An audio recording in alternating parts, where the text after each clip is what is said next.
അസ്സലാമു അലൈക്കും. പേര് മുഹമ്മദ് അസ്ലം, പെരുമ്പാവൂർ.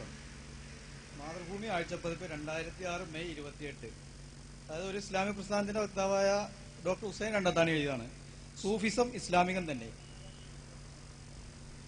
സൂഫിസം ഇസ്ലാമിക സംസ്കാരത്തിന്റെ ഭാഗമാണെന്ന് ഭൂരിപക്ഷം പണ്ഡിതന്മാരും വ്യക്തമാക്കുക മാത്രമല്ല അതിനെ പ്രോത്സാഹിപ്പിക്കുക കൂടി ചെയ്തിട്ടുണ്ടെന്നും, അതായത് ഇമാം ഗസാലി, ഇമാം ഷാഫി, അബു ഹനീഫ, ഹസൻ ബസ്രി, ഇമാം നവവി, ഷഹ്റാനി, നാബൽസി തുടങ്ങിയവർ പറയുന്നു. മാത്രമല്ല ഇസ്ലാമിലെ പല ആചാരാനുഷ്ഠാനങ്ങളും മറ്റു മതങ്ങളോടുമായി സാമ്യമുണ്ടെന്നും അതും മതങ്ങളുടെ സഹവർത്തിത്വത്തിലേക്കാണ് വിരൽ ചൂണ്ടുന്നതെന്നും ദൈവിക മതങ്ങളുടെ സാമ്യപ്പെടലാണ് ഇതുകൊണ്ട് ദ്യോതിപ്പിക്കുന്നതെന്നും അദ്വൈതവും ഏകദൈവത്വവും തമ്മിൽ വളരെ ബന്ധമുണ്ടെന്നും ടിയാൻ വിവരിക്കുന്നു. മാത്രമല്ല നബിയുടെ ഹിറാ ഗുഹയിലെ ധ്യാനം തൊട്ടാണ് സൂഫിസം തുടങ്ങുന്നതെന്നും പണ്ഡിതന്മാരെ ഉദ്ധരിച്ചുകൊണ്ട് പറയുന്നു. അതിനാൽ ഇതിനെ സംബന്ധിച്ച ഒരു ചെറിയ വിശദീകരണം ഇൻഷാല്ലാഹ് ആവശ്യമുണ്ട്.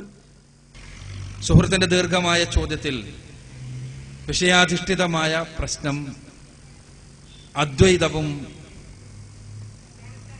തൗഹീദും ഒന്ന് തന്നെയാണോ എന്ന പ്രശ്നമാണ്.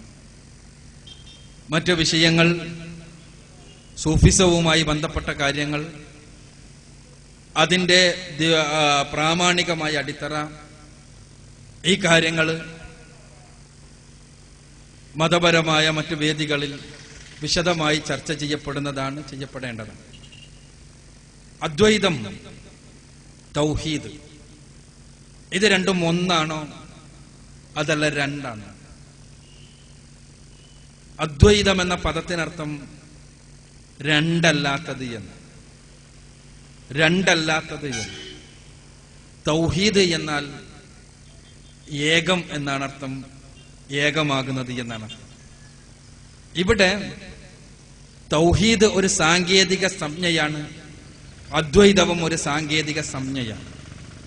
തൗഹീദ് എന്ന സാങ്കേതിക സംജ്ഞക്കർത്ഥം സട്ടാവും സംരക്ഷകനുമായ തമ്പുരാൻ പരിശുദ്ധ ഖുർആനിന്റെ സർവനാമം ഉപയോഗിച്ചുകൊണ്ട് പറഞ്ഞാൽ അല്ലാഹു സുബ്ഹാനഹു വ തആല അവന്റെ അസ്തിത്വത്തിൽ ഏകനാണ് എന്നും അവന്റെ നാമ ഗുണ വിശേഷണങ്ങളിൽ അദ്വിതീയനാണ് എന്നും ഒപ്പം തന്നെ അവന് മാത്രം നൽകേണ്ട അവന്റെ അവകാശമായ ആരാധനകൾ അവന് മാത്രം ഏകമാക്കണമെന്നും ഉള്ള സിദ്ധാന്തങ്ങളുടെ യാഗത്തുകയാണ് തൗഹീദ് എന്നതുകൊണ്ട് വിവക്ഷിക്കുന്നത്.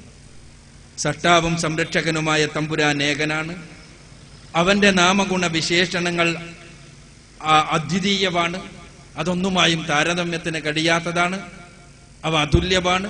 അതോടൊപ്പം തന്നെ അവന് മാത്രമാണ് ആരാധനകൾക്കുള്ള അർഹതയുള്ളത്. ഈ മൂന്ന് കാര്യങ്ങളാണ് തൗഹീദ് എന്ന് പറയുമ്പോൾ അടിസ്ഥാനപരമായി വിവക്ഷിക്കുന്നത്. എന്നാൽ അദ്വൈതം എന്ന് പറയുമ്പോൾ വളരെ കൃത്യമായി ഭാരതീയ ദർശനത്തിൽ വേദസംഹിതകൾ മുതൽക്ക് തന്നെ അദ്വൈത ആദർശമുണ്ട് എന്നും ഉപനിഷത്തുക്കളാണ് വേദാന്തമാണ്, ഉപനിഷത്തിന്റെ മറ്റൊരു പേരാണ് വേദാന്തം, വേദാന്തമാണ് അദ്വൈതം പഠിപ്പിക്കുന്നത് എന്നും ഉള്ള സിദ്ധാന്തങ്ങൾ പലപ്പോഴും അദ്വൈതികൾ പറയാറുണ്ട്. എങ്കിലും അദ്വൈതത്തെ ഒരു സിദ്ധാന്തമാക്കി, ഒരു തത്വശാസ്ത്രമാക്കി വേർപെടുത്തി അവതരിപ്പിച്ചത് ഈ നാടുകൊണ്ട് പ്രസിദ്ധനായ ശ്രീ ശങ്കരാചാര്യരാണ് എന്നുള്ള കാര്യം എല്ലാവർക്കും അറിയാവുന്നതാണ്. ശങ്കരാചാര്യർ വളരെ കൃത്യമായ രണ്ട് സംജ്ഞകളിലൂടെ എന്താണ് അദ്വൈതത്തിന്റെ അടിസ്ഥാന ആദർശമെന്ന് പറഞ്ഞു വെച്ചിട്ടുണ്ട്. അതിതാണ്: അഹം ബ്രഹ്മാസ്മി തത്വമസി. അഹം ബ്രഹ്മാസ്മി, ആത്യന്തികമായി അദ്വൈതത്തിന്റെ അനുഭവം എന്നാൽ ഞാൻ തന്നെയാണ് ബ്രഹ്മം എന്നുള്ള അനുഭവമാണ്, ഞാൻ തന്നെയാണ് ഈ പ്രപഞ്ചത്തിന്റെ മൂലകാരണം എന്നുള്ള അനുഭവമാണ്. ആ അനുഭവത്തിലെത്തുന്നതിന് വേണ്ടിയുള്ള മാർഗമാണ് വേദാന്തത്തിന്റെ മാർഗം എന്നാണ് ശ്രീ ശങ്കരാചാര്യർ പറഞ്ഞു വെച്ചത്. അഥവാ ഞാൻ തന്നെയാണ് ഈ പ്രപഞ്ചത്തിന്റെ സ്രഷ്ടാവ് എന്നുള്ള ബോധം. ആ ബോധത്തിൽ എത്തിച്ചേരുകയാണ് അദ്വൈതത്തിന്റെ ലക്ഷ്യം. അതേപോലെ തന്നെ ആ ബോധത്തിൽ എത്തിച്ചേർന്നാൽ ഒരാൾക്ക് എത്തിച്ചേരുന്ന അയാളുടെ ബോധമണ്ഡലത്തിൽ തത്വമസി എന്നയാൾ തിരിച്ചറിയുമെന്നാണ്. തത്വമസി എന്ന് പറഞ്ഞാൽ നീയും അത് തന്നെ എന്നർത്ഥം. ഞാൻ ബ്രഹ്മമാണ്, ഞാൻ ദൈവമാണ് എന്ന് തിരിച്ചറിഞ്ഞു കഴിഞ്ഞാൽ നീയും അതുതന്നെയാണ് എന്ന് തിരിച്ചറിയലാണ് ആത്യന്തികമായ അദ്വൈതാനുഭവം എന്നാണ് ശ്രീ ശങ്കരൻ പറഞ്ഞു വച്ചിട്ടുള്ളത്. ഈ അദ്വൈത സിദ്ധാന്തം, ആ അദ്വൈത സിദ്ധാന്തം സത്യം പറഞ്ഞാൽ വേദസംഹിതകളുമായി യോജിക്കുന്നതല്ല, ഉപനിഷത്തുക്കളുമായി യോജിക്കുന്നതല്ല, ഇസ്ലാമിക ആദർശങ്ങളുമായി, പ്രവാചകന്മാർ പഠിപ്പിച്ച ആദർശങ്ങളുമായി യോജിക്കുന്നതല്ല. പ്രപഞ്ചത്തിൽ രണ്ട് യാഥാർത്ഥ്യങ്ങളുണ്ട് എന്നും ഈ രണ്ട് യാഥാർത്ഥ്യങ്ങളുണ്ട് എന്നും ആ യാഥാർത്ഥ്യങ്ങളിൽ ആത്യന്തികമായ യാഥാർത്ഥ്യം, എന്നെന്നും നിലനിൽക്കുന്ന യാഥാർത്ഥ്യം സട്ടാവായ തമ്പുരാനാണ് എന്നും, എന്നാൽ സൃഷ്ടിപ്രപഞ്ചം യാഥാർത്ഥ്യം തന്നെയാണെങ്കിലും സട്ടാവായ തമ്പുരാന്റെ സൃഷ്ടികൾ മാത്രമാണ് എന്നുമാണ് വേദാന്തം പഠിപ്പിക്കുന്നത്. അതേപോലെ തന്നെ വേദസംഹിതകൾ പഠിപ്പിക്കുന്നത്, പരിശുദ്ധ ഖുർആനും പഠിപ്പിക്കുന്നത്. ഇവിടെ സൂചിപ്പിക്കപ്പെട്ടു, തമേശ്വരാണം പരമം മഹേശ്വര, താം ദേവതാനാം പരമം ച ദൈവതം, പതിം പദീനാം പരമം പരസ്താത്, വിധാമദേവം ഭുവനീഷ മീഠ്യം. ഇത് പറയുന്നത് ശ്വേതശതരോപനിഷത്താണ്, 6-ാമത്തെ അധ്യായത്തിലെ 7-ാമത്തെ വചനം. ഇവിടെ വളരെ കൃത്യമായി സൃഷ്ടിയാര് സൃഷ്ടാവാര് എന്ന് കൃത്യമായി വേർതിരിക്കപ്പെട്ടിട്ടുണ്ട്. തമേശ്വരാണം പരമം മഹേശ്വര.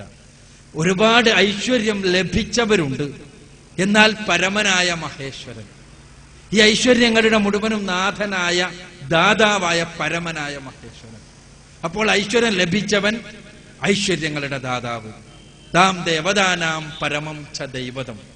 ദേവതകൾ ഒരുപാട്, പ്രകാശിക്കുന്നവർ ഒരുപാട്, പ്രകാശത്താൽ സൃഷ്ടിക്കപ്പെട്ടവർ ഒരുപാട്. ആ ഇവരുടെ മുഴുവനും പരമനായ ദേവൻ. പതിം പദീനാം പരമം പരസ്താത്. പതികളുടെ മുഴുവനും, രക്ഷിതാക്കളുടെ മുഴുവനും, നാഥന്മാരുടെ മുഴുവനും നാഥനായ പരമനായ പതി. വിധാമദേവം ഭുവനേശ മീഢ്യം. സകല ദേവകളും മീഢ്യമർപ്പിക്കുന്ന, ആരാധനകൾ അർപ്പിക്കുന്ന, ഉപാസനകൾ അർപ്പിക്കുന്ന ആ പരമനായ മഹാപുരുഷനെ തിരിച്ചറിയലാകുന്നു യഥാർത്ഥത്തിലുള്ള മോക്ഷം. ഇത് പറയുന്നത് ശ്വേതശതരപാട്. അതേപോലെ തന്നെ ഇവിടെ സൂചിപ്പിക്കപ്പെട്ടതുപോലെ യജുർവേദത്തിലും അതേപോലെ ഈശാവാസ്യോപനിഷത്തിലും പറഞ്ഞിട്ടുള്ള കാര്യം, യജുർവേദം പറയുന്നത്, യജുർവേദത്തിലെ 40-ാം അധ്യായത്തിൽ 9-ാമത്തെ വചനത്തിൽ, ഈശാവാസ്യത്തിലെ 12-ാമത്തെ ശ്ലോകത്തിലെല്ലാം പറഞ്ഞിട്ടുള്ള കാര്യം, അന്ധം തമഹ പ്രവിശന്ധിയേ സംഭൂതിമുപാസതേ തവോ എന്നാണ്.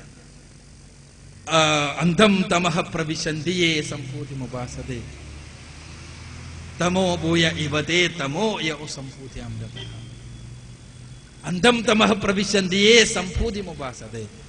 ഉണ്ടായ വസ്തുക്കളെ ആരാധിക്കുന്നവർ, ഉപാസിക്കുന്നവർ ഘോരമായ അന്ധകാരത്തിലാണ് പതിക്കുക. ആരാധിക്കേണ്ടത്, ഉപാസിക്കേണ്ടത് ഈ ഉണ്ടാകലിന് മുഴുവനും കാരണക്കാരനായ, അനശ്വരനായ, ഒരിക്കലും ഉണ്ടായിട്ടില്ലാത്തവനായ പരമനായ തമ്പുരാനെ മാത്രമാണ്. അപ്പോൾ രണ്ടു തരം അസ്തിത്വങ്ങളുണ്ട്. ഒന്ന് ഒരിക്കലും ഉണ്ടാകാത്ത അസ്തിത്വം, അത് സൃഷ്ടാവായ തമ്പുരാൻ. അവനെ പരബ്രഹ്മമെന്നും പരമാത്മാവ് എന്നും വിരാട് പുരുഷൻ എന്നും എല്ലാം വിളിച്ചാലും ആ പരമനായ തമ്പുരാൻ. പരിശുദ്ധ ഖുർആൻ ഈ സൃഷ്ടാവായ തമ്പുരാനെയാണ് അല്ലാഹു എന്ന് വിളിക്കുന്നത്. അവന്റെ സൃഷ്ടിയാണ് സകല പ്രാപഞ്ചിക പ്രതിഭാസങ്ങളും. സബ്ബിഹിസ്മ റബ്ബിക്കൽ അഅല അല്ലദീ ഖലഖ ഫസവ്വ. അഅലയാണ് തമ്പുരാൻ. റബ്ബ് അല്ലാഹു അഅലയാണ്, അത്യുന്നതനാണ് അവൻ. അവൻ എന്താ ചെയ്തത്? ഖലഖ ഫസവ്വ. അവൻ ബാക്കി എല്ലാറ്റിനെയും സൃഷ്ടിച്ചു, അവക്ക് മാർഗദർശനം നൽകി, അവക്ക് കൃത്യമായ തോതുകൾ കൃത്യമായി നൽകി. ഇതെല്ലാം തന്നെ അവൻ ചെയ്തത്. അപ്പോൾ സൃഷ്ടാവുണ്ട്, സൃഷ്ടിയുമുണ്ട്. അദ്വൈത പ്രകാരം സൃഷ്ടാവ് മാത്രമാണ് യാഥാർത്ഥ്യം. സൃഷ്ടി എന്നാൽ മായയാണ്. ഈ പ്രപഞ്ചം മായയാണ്. എന്നാൽ ഉണ്ട് എന്ന് തോന്നുന്ന പ്രപഞ്ചം യഥാർത്ഥത്തിൽ എന്താണ്? നമ്മളെല്ലാം എന്താണ്? അത് ആത്യന്തികമായി സൃഷ്ടാവ് തന്നെയാണ് എന്നുള്ള സിദ്ധാന്തം. ഈ സിദ്ധാന്തം ഇസ്ലാമിലെ തൗഹീദുമായി ഒരർത്ഥത്തിലും പൊരുത്തപ്പെടുന്നതല്ല എന്നുള്ളതാണ് യാഥാർത്ഥ്യം. ഈ സിദ്ധാന്തമാകട്ടെ ഉണ്ടായി വരുന്നത് എന്തിന് എന്നുകൂടി ചരിത്രപരമായി പരിശോധിച്ചാൽ നമുക്ക് കാണാൻ കഴിയും. അതെന്തിനാണ്? ഭാരതത്തിൽ നിലനിന്നിരുന്ന എല്ലാ സൃഷ്ടിപൂജയെയും ന്യായീകരിക്കുന്നതിനാണ് അദ്വൈതം കടന്നു വന്നത്. സൃഷ്ടാവ് മാത്രമാണ് ആരാധ്യൻ എന്നുള്ള ഭാരതീയ വേദാന്തത്തിലും വേദസംഹിതകളിലും കാണുന്ന അടിസ്ഥാന ആദർശങ്ങൾക്ക് വിരുദ്ധമായി ഭാരതീയ സമൂഹത്തിൽ നിലനിന്ന സൃഷ്ടിപൂജ, ആ സൃഷ്ടിപൂജ ഏതർത്ഥത്തിലെടുത്താലും വിഗ്രഹ, ശവകുടീര, ജന്തു, ജീവജാലങ്ങളെ പൂജിക്കുന്ന ഏർപ്പാട്, ഇവയെ ആത്യന്തികമായി സൈദ്ധാന്തികമായി ന്യായീകരിക്കാനാണ് ശ്രീ ശങ്കരാചാര്യർ ഈ അദ്വൈത സിദ്ധാന്തത്തിലൂടെ ചെയ്തത് എന്ന് നമുക്ക് ശ്രീ ശങ്കരന്റെ വിവേക ചൂടാമണിയെ പോലെയുള്ള രചനകൾ പരിശോധിച്ചാൽ നമുക്ക് മനസ്സിലാകും. അതെന്താണ്? അത് ഈ സട്ടാവ് ബ്രഹ്മം, പരബ്രഹ്മം, ഏകനായ തമ്പുരാൻ, അവനെക്കുറിച്ച് കൃത്യമായി അറിയാൻ കഴിയുക, മനസ്സിലാക്കാൻ കഴിയുക ധ്യാനത്തിന്റെ ഉന്നതമായ അവസ്ഥയിലിരിക്കുന്ന ആളുകൾക്കാണ്. ആ ധ്യാനത്തിന്റെ ഉന്നതമായ അവസ്ഥയിലേക്ക് കടന്നു ചെല്ലാൻ എല്ലാവർക്കും സാധ്യമല്ല. അപ്പോ സാധാരണക്കാരായ ആളുകൾ അവനെ അറിയാൻ, അവനെ മനസ്സിലാക്കാൻ, യഥാർത്ഥത്തിൽ അവൻ തന്നെയായ സൃഷ്ടികളെ പൂജിക്കാം, ആരാധിക്കാം എന്നതിലേക്കാണ് യഥാർത്ഥത്തിൽ അദ്വൈത സിദ്ധാന്തം പോകുന്നത്. ഇസ്ലാം പറഞ്ഞ സട്ടാവ് മാത്രമാണ് ആരാധ്യൻ എന്നുള്ള തത്വത്തിന് നേർവിപരീതമാണ് അദ്വൈത സിദ്ധാന്തം എന്നർത്ഥം. ഇത് രണ്ടും താരതമ്യത്തിന് തന്നെ കൊള്ളാത്തതാണ് എന്നുള്ളതാണ് യാഥാർത്ഥ്യം. അതാര് തന്നെ പറഞ്ഞാലും, അത് എന്ത് അർത്ഥത്തിൽ പറഞ്ഞാലും താരതമ്യത്തിന് കൊള്ളാത്തതാണ് എന്നുള്ളതാണ് സത്യം. അതിന്റെ പേരിൽ പലതും മുസ്ലിം സമൂഹത്തിലും കടന്നു വരുവാൻ വേണ്ടി പരിശ്രമിച്ചിട്ടുണ്ട് എന്നുള്ള സത്യം നമ്മൾ തിരിച്ചറിയേണ്ടതുണ്ട്. യഥാർത്ഥത്തിൽ തൗഹീദ് എന്നത് അദ്വിതീയതയാണ്, അദ്വൈതമല്ല. അദ്വൈതം എന്നത് രണ്ടല്ലാത്ത അവസ്ഥയാണ്. സൃഷ്ടിയും സട്ടാവും രണ്ടല്ലാത്ത അവസ്ഥ. അഥവാ സട്ടാവിനെ സൃഷ്ടിയിൽ കാണുന്ന ചിന്തയാണത്. അത് സൃഷ്ടിപൂജക്കുള്ള ന്യായീകരണം നൽകുവാൻ വേണ്ടിയുള്ള ഒരാശയം മാത്രമാണ്. ഇസ്ലാമിലെ തൗഹീദാകട്ടെ, വേദഗ്രന്ഥങ്ങളെല്ലാം പഠിപ്പിച്ചതുപോലെ സട്ടാവ് മാത്രമാണ് ആരാധ്യനെന്ന് പ്രഖ്യാപിക്കുന്ന ആശയമാണ്. അത് സട്ടാവിൽ നിന്ന് ഭിന്നമായുള്ള സൃഷ്ടിപ്രപഞ്ചത്തെ അംഗീകരിക്കുന്ന ആശയപാട് എന്ന് മനസ്സിലാക്കണം. ഈ കാര്യം ആണ് അടിസ്ഥാനപരമായി നാം മനസ്സിലാക്കേണ്ടത്. ഈ പേരിൽ സട്ടാവ് മാത്രമാണ് ആരാധ്യൻ എന്നുള്ള ആശയത്തിൽ നിന്ന് വിരുദ്ധമായി ഉള്ള സിദ്ധാന്തങ്ങൾ ആര് തന്നെ പറഞ്ഞാലും അത് ഇസ്ലാമികമല്ല, ഇസ്ലാമിന്റെ പ്രമാണങ്ങളുമായി യോജിക്കുന്നതല്ല എന്നാണ് എനിക്ക്